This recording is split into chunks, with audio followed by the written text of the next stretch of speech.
Hello friends, good evening সবাইকে। এই দেখো সন্ধ্যাবেলা চলে এসেছি চাউমিন বানাতে। আজ সন্ধ্যাবেলা বরের আবদার, ওকে চাউমিন বানিয়ে খাওয়াতে হবে, তাই ঝটপট করে লেগে পড়েছি চাউমিন বানানোর জন্য। এই দেখো সব সবজি কেটে নিয়েছি, পেঁয়াজ, ক্যাপসিকাম, টমেটো, আদা কুচি, রসুন কুচি, লঙ্কা কুচি সব রেডি করে নিয়েছি। এবার চাউমিনটা রান্না করব। চাউমিনটা সেদ্ধ হয়ে গেছে আর ওগুলোকে ঢেলে রেস্টের জন্য রাখছি। এইবার গ্যাসের কাছে চলে এসেছি চাউমিনগুলো ভাজার জন্য। চাউমিনগুলোকে হালকা ফ্রাই করে নিলাম।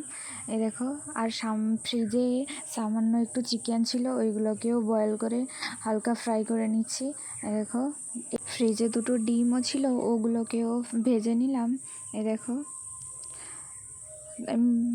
মিক্স চাউমিন হয়ে যাবে।